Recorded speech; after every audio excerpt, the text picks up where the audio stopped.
Post మార్కెట్కి సంబంధించిన ప్రధాన అంశాలు చర్చించుకుందాం. ముందుగా మిత్రులందరికీ స్వాగతం. ఈరోజు ఫిబ్రవరి 16వ తారీఖు సోమవారం. ఈరోజు మార్కెట్స్లో స్ట్రాంగ్ షార్ట్ కవరింగ్ ర్యాలీ అనేది రావడం జరిగింది. కొన్ని ఇంపార్టెంట్ న్యూస్ అప్డేట్స్ ఉన్నాయి. ముందుగా ఈరోజు energy sector, PSU bank, realty సిగ్నిఫికెంట్గా బౌన్స్ అనేది జరిగిందనమాట. సో ఎవరైతే ప్రీవియస్గా షార్ట్ చేశారో వాళ్ళందరూ రికవర్ చేశారు. ఇక ఆటో సెక్టర్ మాత్రం స్టిల్ అండర్ ప్రెషర్లో అయితే ట్రేడ్ అవుతుంది. మొత్తం మీద 95% ఇండియన్ సెక్టార్స్ ఈరోజు బుల్లిష్గానే క్లోజ్ అయ్యాయి. నిఫ్టీ 50లో power grid, Coal India, Adani enterprises ఈ స్టాక్స్ పాజిటివ్గా అయితే క్లోజ్ అయ్యాయి. ముఖ్యంగా ఎనర్జీ సెక్టార్స్లో ఈరోజు స్ట్రాంగ్ బౌన్స్ అనేది కనబడింది. ఇక మారుతి, టెక్ మహీంద్రా, బజాజ్ ఫైనాన్స్, ఎంఎన్ఎంలో వీటిల్లో కొంత సెల్లింగ్ ప్రెషర్ అనేది కనిపించింది. బట్ నిఫ్టీ 50 క్లోజ్ అయిన విధానంలో కొద్దిగా బుల్లిష్ సెంటిమెంట్ అనేది కనిపిస్తూ ఉంది. రీసెంట్గా పరిశీలన చేసినట్టే gold, silver exchange traded funds ఏవైతే ఉన్నాయో సిగ్నిఫికెంట్గా మూవ్ అవుతున్నాయి, పైకి వెళుతున్నాయి, కిందకు వస్తూ ఉన్నాయి. దీన్ని మనం వోలటాలిటీ అంటాం. సో ఈ వోలటాలిటీ అనేది పెద్ద పెద్ద అమౌంట్ ఇన్వెస్ట్ చేసే వాళ్ళకి కొంచెం కష్టంగా ఉంటుంది. ఎందుకంటే వాళ్ళు ఇన్వెస్ట్ చేసిన వెంటనే 5%, 10% డ్రాప్ అవ్వడం ఇట్లా జరుగుతుంది అనుకోండి, డెఫినెట్గా చాలా హెవీ పెయిన్ అనేది ఉంటుంది.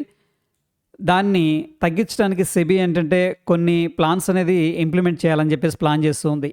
అయితే ముఖ్యంగా ఏంటంటే ఈటీఎఫ్స్లో ఏదైతే ప్రైస్ బ్యాండ్స్ ఉన్నాయో, అంటే ఒక లిమిట్ ప్రైస్ దాటి ఈటీఎఫ్స్ పెరగడానికి వీలు లేదు, అండ్ ఒక లిమిట్ దాటి ఈటీఎఫ్స్లో ప్రైస్ అనేది డ్రాప్ అవ్వడానికి వీలు లేదు అని చెప్పేసి కొన్ని ఇంప్లిమెంటేషన్స్ అయితే ప్లాన్ చేస్తూ ఉంది.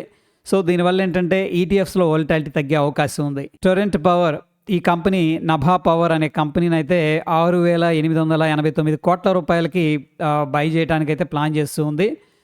సో ఎనీహౌ ఇది లాంగ్ టర్మ్లో టొరెంట్ పవర్కి మనం పాజిటివ్గా అయితే కన్సిడర్ చేసుకోవచ్చు. ప్రస్తుతం గవర్నమెంట్ 2 కంపెనీలని మెర్జ్ చేయాలని చెప్పేసి ప్లాన్ చేస్తూ ఉంది. సో ప్రస్తుతానికి ఏంటంటే power finance corporation, REC limited రెండింటిని కూడా మెర్జ్ చేయాలని చెప్పేసి ఆలోచిస్తుంది.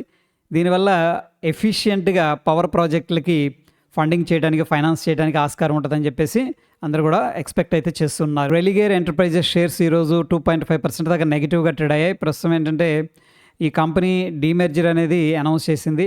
ఎందుకంటే షేర్ హోల్డర్స్ వాల్యూని అన్లాక్ చేయడానికి. ఎనీహౌ ప్రస్తుతం ఈ స్టాక్ అనేది కొద్దిగా ప్రెషర్లో ట్రేడ్ అయింది. లాస్ట్ కపుల్ ఆఫ్ డేస్ తర్వాత బ్యాంక్ నిఫ్టీ అనేది స్ట్రాంగ్గా రికవర్ అయింది. ముఖ్యంగా హెచ్డిఎఫ్సి బ్యాంక్, కెనరా బ్యాంక్ అనేది ఈరోజు టాప్ గెయినర్స్గా లీడ్ చేశాయి బ్యాంక్ నిఫ్టీని. అయితే అనలిస్టులు ఏం చెప్తున్నారంటే ప్రస్తుతానికి ఇది మంచి ఇంపార్టెంట్ సపోర్ట్ లెవెల్ దగ్గర ఉంది. At the same time relative strength index RSI అనేది 60కి దగ్గరగా రావడం ఈ కంపెనీలో స్ట్రాంగ్ మొమెంటం బ్యాంక్ నిఫ్టీని లిఫ్ట్ చేయడానికి దోహదపడింది. సెన్సెక్స్ ఈరోజు 650 పాయింట్స్ పాజిటివ్గా, నిఫ్టీ 25,650 దగ్గర అయితే ట్రేడ్ అయింది ఇంట్రాడేలో. అయితే ఇంతగా స్ట్రాంగ్గా రికవరీ ఎందుకు జరిగింది అనేది పరిశీలన చేసినట్టే దాంట్లో మొదటి రీజను వాల్యూ బయింగ్. రీసెంట్గా మార్కెట్లో కొంత కరెక్షన్ అనేది రావడం జరిగింది. లాంగ్ టర్మ్ ఇన్వెస్టర్స్ మంచి ప్రైస్లో స్టాక్స్ ఉన్నాయి కాబట్టి బై చేస్తున్నారు. దానివల్ల కొంత బౌన్స్ అనేది కనబడింది. రెండవది mixed global cues. So morning pre మార్కెట్లో కూడా మనం చెప్పుకున్నాం, అగ్రెసివ్ బేరిష్ కానీ అగ్రెసివ్ బులిష్ కానీ లేవన్నమాట. సో ఎనీహౌ ఆ యొక్క మిక్స్డ్ సెంటిమెంట్ కూడా కొంత పాజిటివ్గా దోహదపడింది. ఇక హెవీ వెయిట్స్ని బై చేస్తూ వస్తూ ఉన్నారు. ముఖ్యంగా రిలయన్స్ ఇండస్ట్రీస్ కానీ, హెచ్డిఎఫ్సి బ్యాంక్, యాక్సిస్ బ్యాంక్ ఇటువంటి స్టాక్స్ అనేది పాజిటివ్గా ఉన్నాయి. సో హెవీ వెయిట్స్ ఎప్పుడైతే బాయింగ్ అనేది జరుగుతుందో ఆటోమేటిక్గా అవి ఇండెక్స్ ప్రైస్ని ఏంటంటే లిఫ్ట్ చేస్తాయి. ఇక బ్యాంకింగ్ షేర్స్లో కొంత ఇన్వెస్ట్మెంట్ అనేది జరుగుతున్నట్టు తెలుస్తుంది. ఈ కారణాల వల్ల సెన్సెక్స్ కానీ నిఫ్టీ కానీ ఈరోజు సిగ్నిఫికెంట్గా పెరగడం జరిగింది. ఆఫ్ కోర్స్ బ్యాంక్ నిఫ్టీ కూడా లీడ్ చేసింది. Q3 రిజల్ట్స్ అనేది అనౌన్స్ చేసిన తర్వాత కేఫిన్ టెక్ షేర్స్ వచ్చేసరికి 7% దాకా పాజిటివ్గా ట్రేడ్ అయ్యాయి. టొరెంట్ ఫార్మా షేర్స్ కూడా 6% దాకా పాజిటివ్గా అయితే ట్రేడ్ అయ్యాయి. ఈరోజు మార్కెట్లో కొంత రికవరీ జరిగినప్పటికీ స్టిల్ టెక్ కంపెనీలు కొంత వీక్గానే క్లోజ్ అయ్యాయి. ముఖ్యంగా ఇన్ఫోసిస్, టెక్ మహీంద్రా, విప్రో ఇటువంటి స్టాక్స్ అనేది స్టిల్ వీక్గానే క్లోజ్ అయ్యాయి. అయితే ప్రస్తుతం ఎందుకు ఇంతగా వీక్గా ఉన్నాయి ఐటీ సెక్టార్లు అంటే మనందరికీ తెలిసింది ఏంటంటే ఆర్టిఫిషియల్ ఇంటెలిజెన్స్ ఈ యొక్క ఇండస్ట్రీని డిస్ట్రప్షన్ అనేది క్రియేట్ చేస్తూ ఉంది. రెండో విషయం వచ్చేసరికి fed next interest rate cut చేస్తుందా లేదా అనేది కొద్దిగా సందేహం అనేది ఉందన్నమాట. ఈ కారణాల వల్ల ఐటీ సెక్టార్లో కొంత సెల్లింగ్ ప్రెషర్ అనేది కనిపిస్తూ ఉంది. రీసెంట్గా ఐటీ సెక్టార్లో సిగ్నిఫికెంట్గా ప్రైస్ అనేది డ్రాప్ అయింది. సో క్వాలిటీ కంపెనీస్ ఉన్నాయి, ఇన్వెస్ట్ చేయాలా వద్దా అని చెప్పేసి రిటైలర్స్ ఆలోచిస్తూ ఉన్నారు. జేపీ మోర్గాన్ ఏమంటుందంటే స్టిల్ కొద్దిగా జాగ్రత్తగా ఉండండి అని చెప్పేసి చెప్పడం జరిగింది. మెక్రీస్ మాత్రం టెక్ కంపెనీస్లో ఉన్న స్ట్రెంగ్త్ అనేది చాలామందికి అర్థం కావట్లేదు. Okay. But artificial intelligence disruptions ఉన్నమాట వాస్తవం. బట్ స్టిల్ ఏంటంటే కొన్ని క్వాలిటీ కంపెనీస్‌లో ఇన్వెస్ట్ చేసుకోవచ్చు అని చెప్పేసి వాళ్ళు మెన్షన్ చేశారు. కొన్నిసార్లు పాజిటివ్ న్యూస్ కూడా స్టాక్స్‌కి పాజిటివ్‌గా దోహదపడవు. అశోక బిల్డ్‌కాన్ ఈ యొక్క కంపెనీ 410 క్రోర్స్ వర్త్ ఉన్న ప్రాజెక్ట్ అనేది దక్కించుకుంది. అయినప్పుడు కూడా స్టాక్ అనేది 2% దాకా నెగెటివ్‌లో ట్రేడ్ అయింది ఇంట్రాడేలో. ఆయే ఫైనాన్స్ ఈ కంపెనీ రీసెంట్‌గా ఏంటంటే ఐపీఓకి రావడం, ఈరోజు మార్కెట్‌లో లిస్ట్ అవ్వడం అనేది జరిగింది. అయితే లిస్ట్ అయిన విధానంలో ఈ కంపెనీకి స్ట్రాంగ్ డిమాండ్ అనేది కనపడలేదన్నమాట. రిటైలర్స్ నుంచి కానీ, ఇన్స్టిట్యూషన్స్ నుంచి కానీ.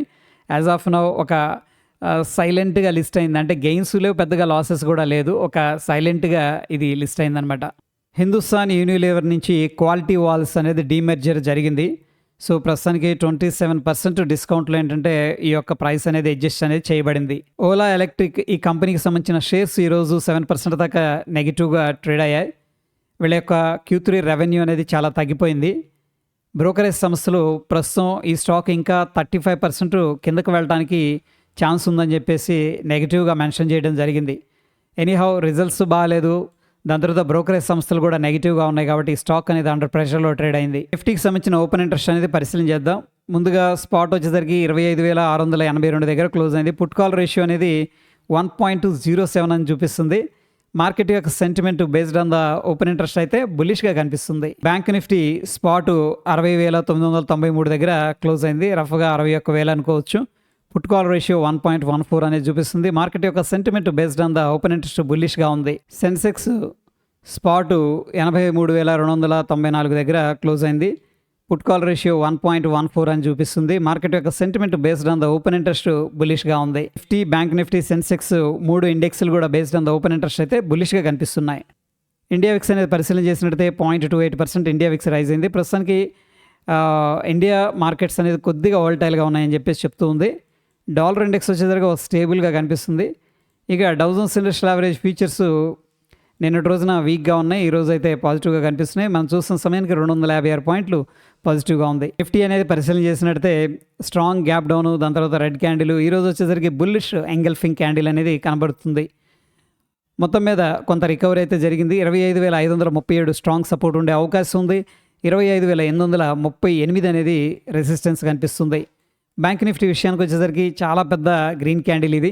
60,378 ఇమీడియట్ సపోర్ట్ ఉంది. 61,181 ఇమీడియట్ రెసిస్టెన్స్ ఉంది. సెన్సెక్స్ అనేది పరిశీలన చేసినట్టయితే 83,000 అప్రాక్సిమేట్గా మనం సపోర్ట్ అయితే కన్సిడర్ చేసుకోవచ్చు. 83,897 అనేది ఇమీడియట్ రెసిస్టెన్స్ అయితే కన్సిడర్ చేసుకోవచ్చు. ఇక ప్రస్తుతానికి గోల్డ్ వచ్చేసరికి ఒక side ways to bearish activity అనేది కనబడుతుంది.